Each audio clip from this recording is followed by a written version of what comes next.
So, I've done a lot of ClanGen series here on this channel. You all are aware of that by now. But with each series I do, there does come a point where interest starts to wane and people's attention starts to drift, and maybe it's because everyone's heading back to school these days, I don't know. But longer ClanGen series just aren't as popular as they used to be. But thankfully, I have ADHD, which means that my attention shifts very easily to new, shinier things once my interest begins to fade as well.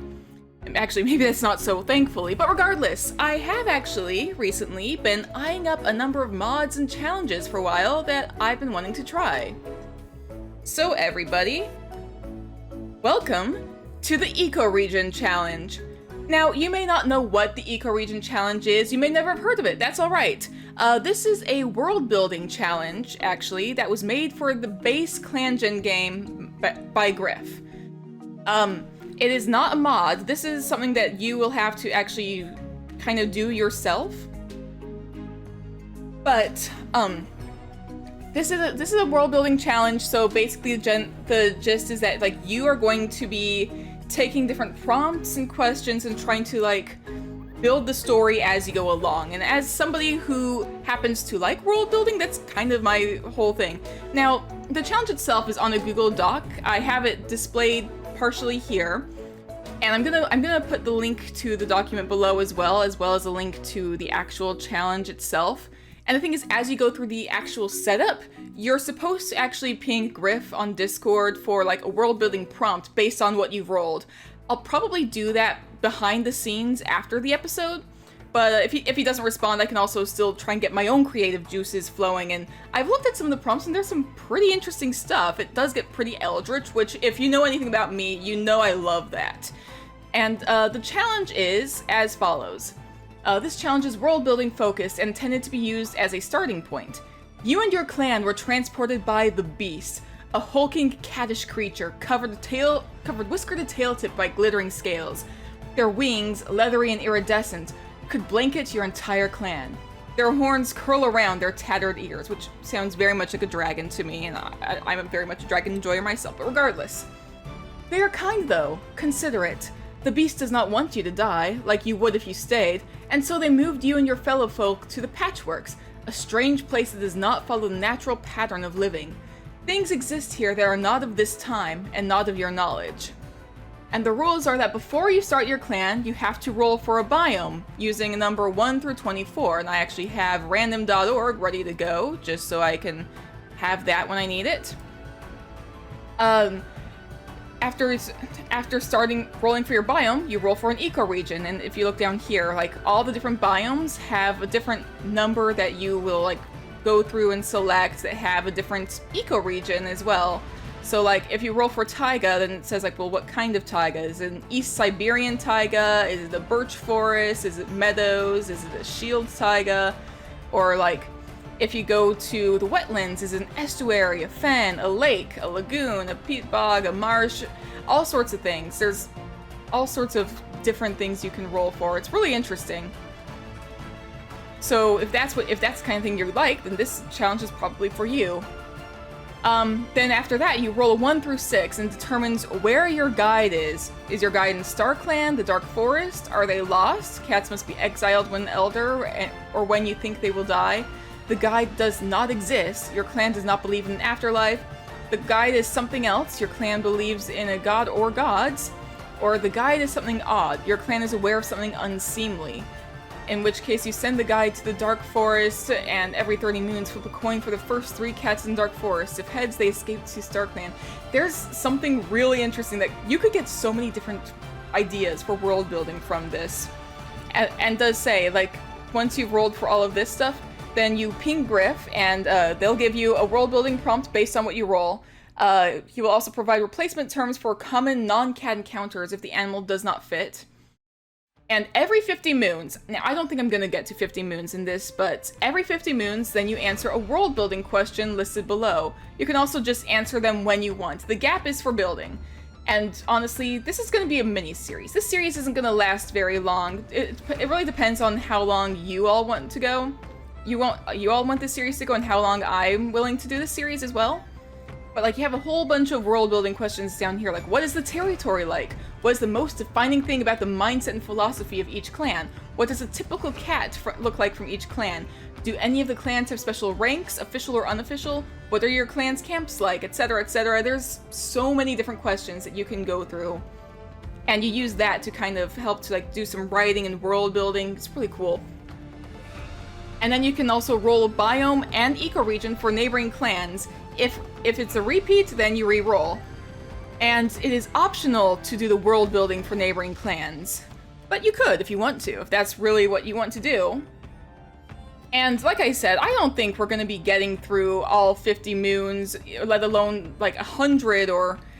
like, I don't even know how many moons we're going to get through, but I would like to do maybe a few episodes of this, try and get some world building done, try and build more of a story.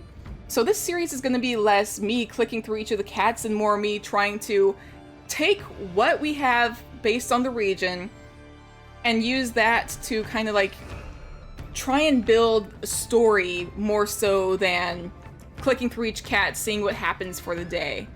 So there's going to be a lot more behind the scenes stuff that I'm doing here.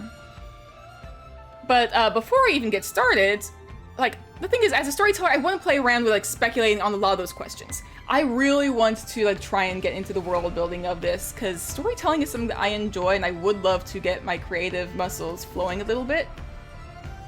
But before I even begin, I do need to go ahead and set up the clan, right? So I'm going to go ahead and let me actually pull this up so I can actually see what the heck I'm doing. And I'm going to go ahead and hit New Clan. I think we'll do Expanded Mode. It's a little bit more hands-on, but we can also do a lot more like the important decisions and stuff. I like doing Expanded Mode because it is like a little bit more fleshed out, but at the same time, this one's also a little bit more for like storytelling. You are the eye in the sky watching the clan as their story unfolds. This is perfect for like a relaxing game session or focusing on storytelling. Actually, I think I'm going to go with Classic Mode. It's been a while since I've properly done Classic Mode, and it is going to be more story-focused rather than me trying to get a little bit more hands-on, trying to do stuff. So let's actually do some Classic Mode. Before I name my clan, though, I would like to know, where am I going to start off? So I'm going to move to random.org.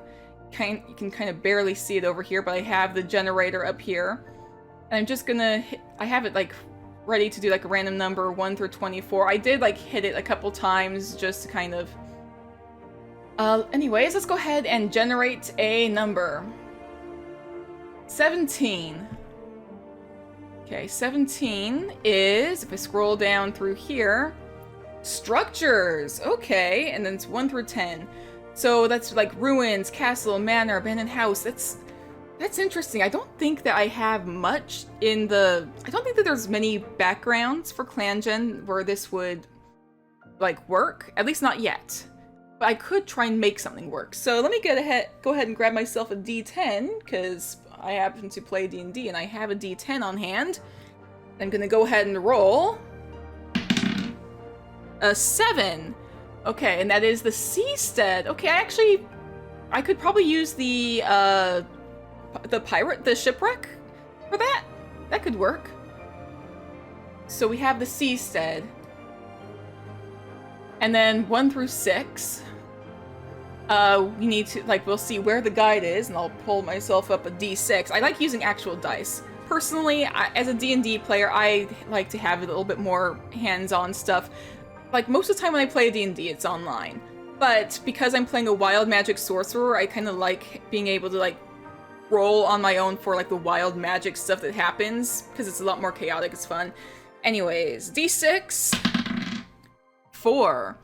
The guide does not exist. Your clan does not believe in an afterlife. We decide where the cats go. So we do not believe in an afterlife.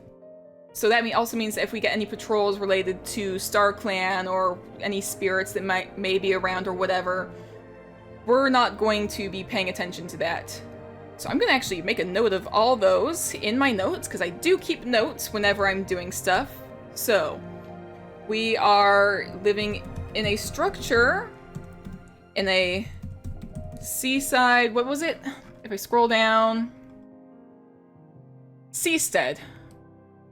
It's a seastead, and the guide does not exist. Keeping all that in mind, behind the scenes, I'm gonna like put this into the actual challenge, ping Griff, see if he gives me a prompt. If not, I can still try and come up with something. It'll be fun. But anyways, with all of this, let's actually go ahead and pull up ClanGen. Let me go ahead and actually hide Chrome again. There we go. And we're gonna go with something a little bit more ocean-oriented, I think. Well, like I could like hit this a couple times. Fennel, hatch, hay, moon, pounce. There's all sorts of names. But what would be a good name for this clan? Do I even want to go with like a typical like clan nature-based name, or something a little bit more mysterious, something related to the beast? We could do...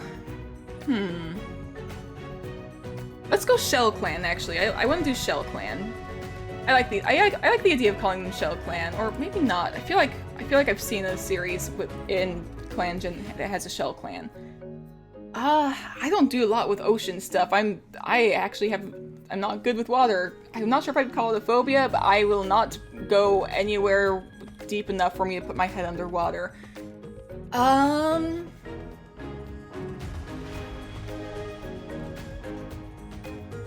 Let's see, it's a seastead. Oh, let's call it Driftwood Clan, actually. Driftwood. Because Driftwood would be a common thing. Then in Driftwood Clan, pick a leader to lead your clan through any obstacle. What kind of cats would live in a seastead clan that does not have any belief in an afterlife? See, we have Loud Leopard, let's see, here we have Prickle Speckle, I like that name, who is righteous, a good swimmer, and a good fighter. A good swimmer would be good, like as an elder at least. Gust Chasm is troublesome and fast as the wind. I might actually set it. I think that there's a thing I can do. Now I'm thinking about it. I think there's a thing I can do to make it so that leaders do not have star at the end of their name. I might do that because they don't believe in an afterlife. I might make it so that the leaders don't have star at the end of their name. I could probably go in and like change that. I think that would be useful. Splashpaw is too young, but Splash would be a good name for this particular clan. Loud Leopard is playful, incredibly clever, and fairly clairvoyant. I don't think that that's going to work in this particular setting. Dark Raven is charismatic, a good storyteller, and a good speaker. That could be useful for other stuff. Fringe Kick is loyal, a good kit sitter, and an incredible runner. Yellow Spike, I love your little... Is that cicada wings? I love that. Yellow Spike is nervous, a good hunter, and a good teacher. I'm not sure if nervous is quite leader quality we're going for. Pinekid is too young, but you're daring and an avid play fighter. I love you. Flight Tooth is cold, a prophecy seeker, and a good swimmer. A good swimmer will be good, like, just when I'm going through selecting cats. Olive Kit is an attention seeker and constantly climbing. That's adorable. Dusty Tuft is adventurous and a good teacher. And Fringe Whisker is lonesome, a good mediator, and very clever. You're also pretty young. I'm gonna save you to be a mediator for the clan. For now, I might go with... Who do I want, honestly, as a leader? You know what? I might go with you, actually. Or where's the other one? Well, technically speaking, like, righteous doesn't necessarily have to be like a religion thing. I'm used to... I grew up in a religion where like they kept on talking about like being righteous and stuff, but it doesn't necessarily have to be. It's something I'm trying to unlearn over the years. But I think I'll make an elder the leader. It might be interesting. I have done that fairly recently with the woods, but I could do it again just to get an elder out of the way so I don't see, good swimmer, I have to fill the clan with elders. But let's see. Next is the deputy, a clan who will support their leader and take charge when things go awry. You're loyal and a good kidster and an incredible runner. Fringe Kick I want you to be the deputy. We are gonna have a couple of kits. So I will make you the deputy. And the medicine cat. Let's see. Do I want you to be fairly clairvoyant? I could have one of the elders be one. It says that you're a prophecy seeker and a good swimmer. I do want the good swimmers to be in the clan. A part of me wants to get the elders out of the way, so when I fill the rest of the clan with more cats, then I can, like, have them out of the way. It says prophecy seeker, but I don't know if, like, again, they don't believe in afterlife. But maybe the prophecies don't come from an afterlife. Maybe the prophecies come from something else. That is something to keep in mind. I'm gonna keep that in mind. If you're a prophecy seeker, prophecies don't necessarily come from Star Clan. They come from some other source. So I will have you be the medicine cat. And then we pick 4 to 7 more cats. I always want to go with the younger cats, just to... I feel bad if I leave them behind. And let's see, are you a good swimmer? You're not a good swimmer? I want you to be a mediator, I know that. Incredibly clever and fairly clairvoyant. You're so pretty. Clairvoyant, I'm trying to remember, is clairvoyant a thing of seeing spirits, or is it seeing the future? It's one of those two, right? I'm literally about to look it up. Clairvoyant... Not that.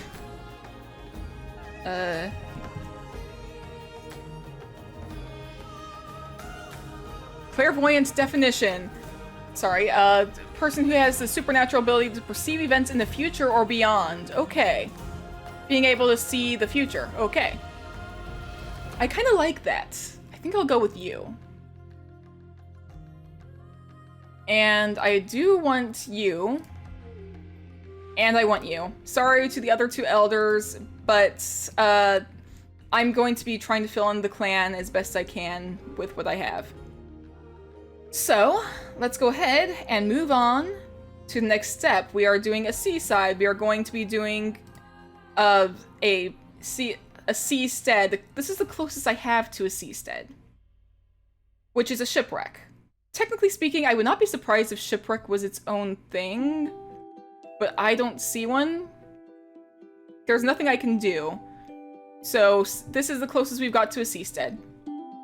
There's literally no other option that would work besides the shipwreck. So we live at this seastead shipwreck. I love it. The clan has been created and saved. And here we are! Welcome to Driftwood Clan! Now, the first question that we have, Moon Zero, is what is the territory like? Well, first glance, it looks very rocky and stony. We have kind of... The sand is kind of a darker color, so that kind of implies it might be, like, constantly wet. I'm hoping this place is, like, above where like, high tide would be.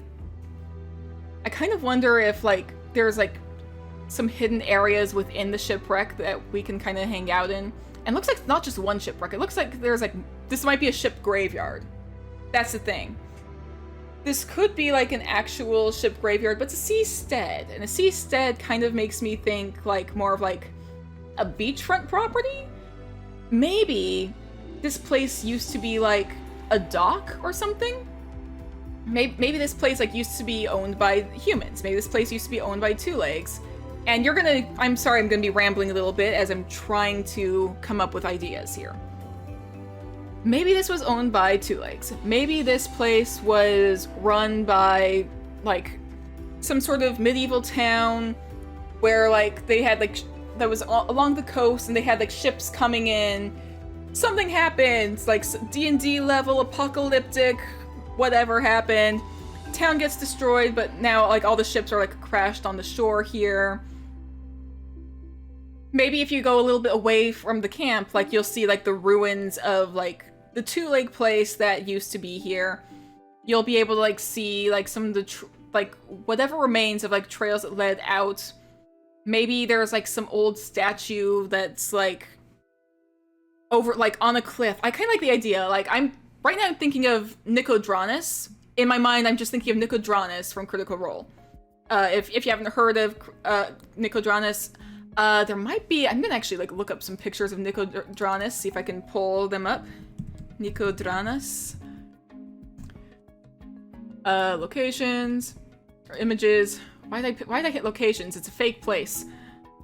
If I'm opening up Chrome again, you guys can kind of see some of what I'm seeing. It's kind of a little bit blocked. Kind of have to like expand it a little bit so you can actually see. There's not a whole ton. Okay, I don't need to hit locations. I just need to do Nicodranus. The statue is kind of what I had in mind, because like there is a statue of like a goddess that's overlooking the ocean. You can kind of see like all sorts of stuff. It's a seaside town. There's docks. There's all sorts of stuff. I'm just kind of reiterating stuff, but I am just in my mind. That's what this place kind of used to be. It used to be like a seaside town, all sorts of like people coming and going along the shore, and then it got destroyed somehow. And that is where our cats reside, is in the ruins of some sort of seaside D&D style town that no longer exists. It could be very interesting though. And I kind of want to like do at least one other question, but for now let's go ahead and see. Like I said, I wasn't going to be doing like, oh, we're going through each cat, but I would like to see what they all think currently, just to kind of get a feel for what these cats are like. Star wants to get to know Splashpaw better, and we're going to actually change name, remove cat's special suffix. Your name is Prickle Speckle. The leaders will not have... Actually, can I? Is there a way for me to make it so you only have 1 life? Because if you don't believe in StarClan, you would not have 9 lives. I don't know. I don't want to risk it and accidentally just kill you.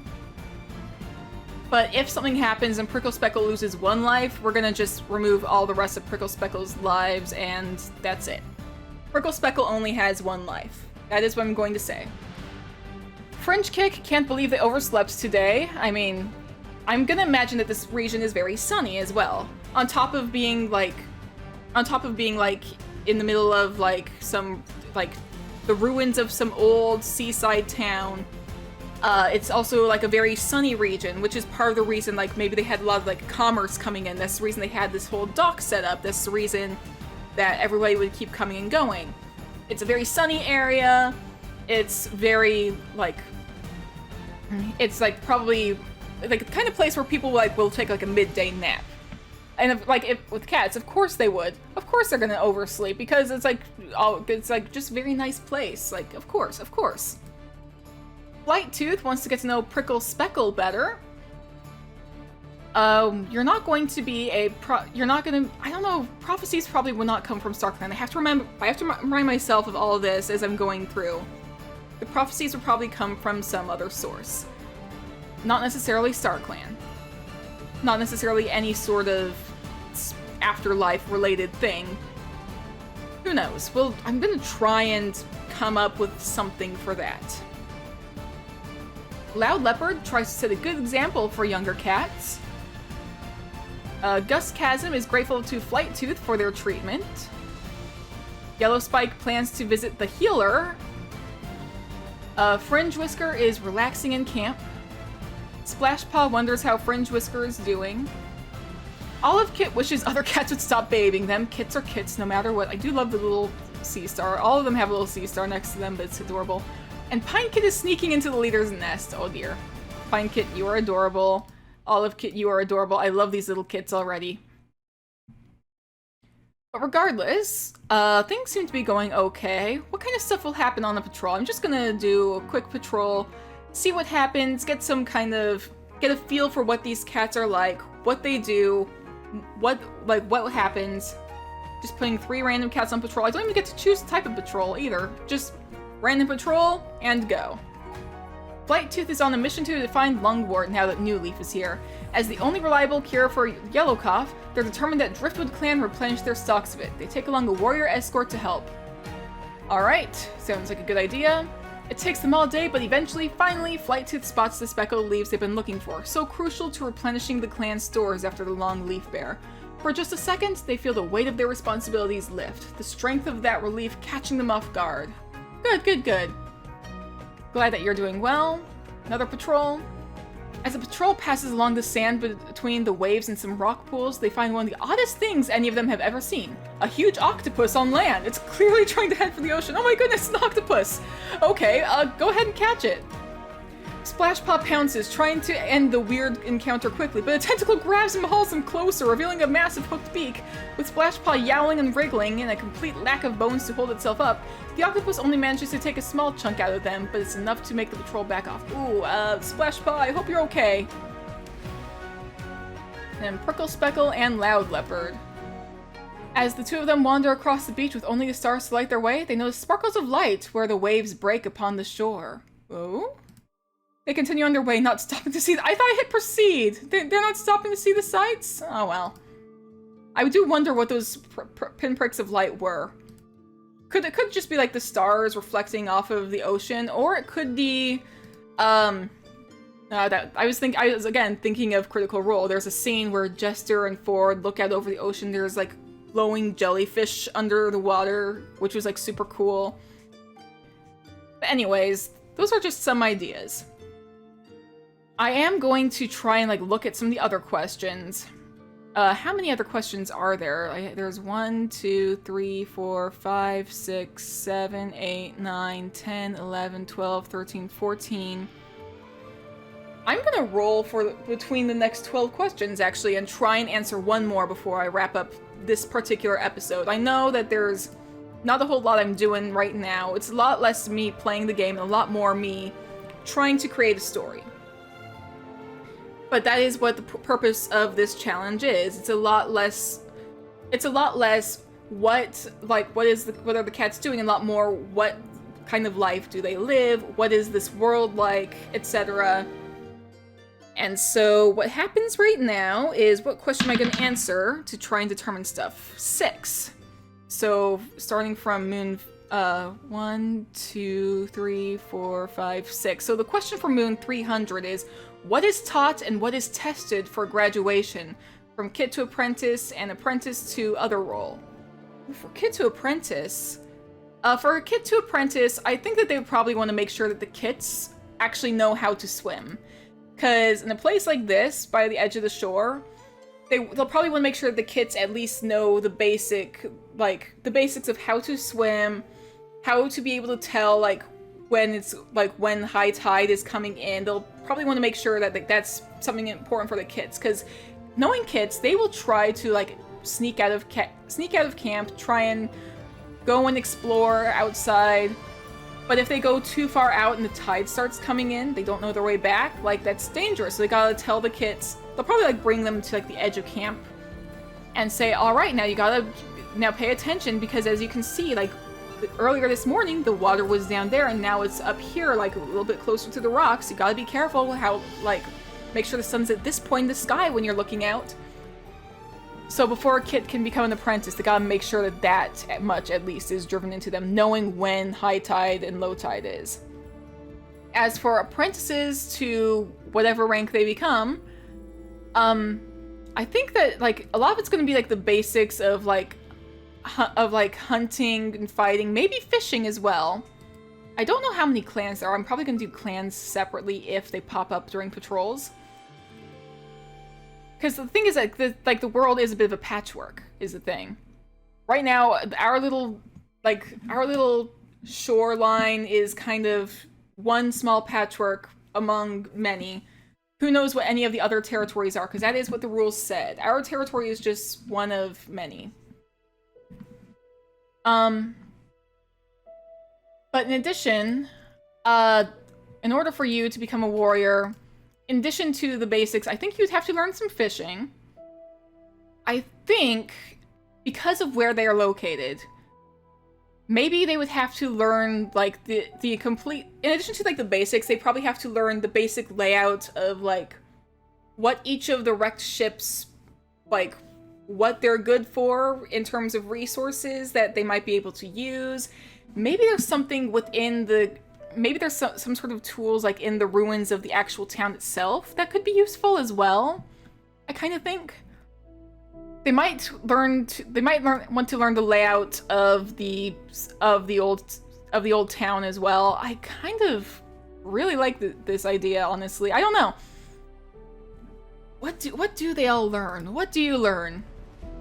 You're adventurous and avid play fighter. I do imagine that you would want to be taught how to navigate safely.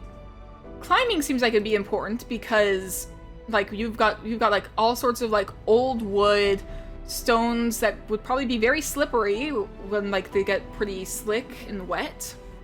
So climbing seems like it'd be something that they would be taught, being taught to like be able to tell like what the difference between like good wood and rotting wood to make sure that like you don't like misstep and like fall through an old plank that has deteriorated completely. To be fair, a lot of these would be rotting away, but at least like learning how to tread safely. A lot of that seems to be coming to mind. But yeah, so far that seems to be what I've got. Behind the scenes, I'm going to ping Griff and ask a little bit about like what kind of prompt that they would give me for the setting itself. But if he doesn't, then I've got all these other questions. Who knows? But for now, we're not going to go ahead and do any other moons. It's been almost 30 minutes that I've been recording so far, so I'm going to leave this here. Next episode, we'll try and get a little bit more world building done. We'll see a little bit more of how everybody's doing. This was just kind of introducing the challenge itself, introducing Driftwood Clan here, trying to get to know the cats a little bit, trying to learn a little bit about who they are, what kind of lifestyle they lead, etc. But for now, guys, thank you so much for watching. If you enjoyed, please do be sure to hit the like button, leave a comment down below letting me know what you think, and if you haven't already, please go ahead and subscribe, and I will see you guys in the next episode. Stay safe out there, everybody.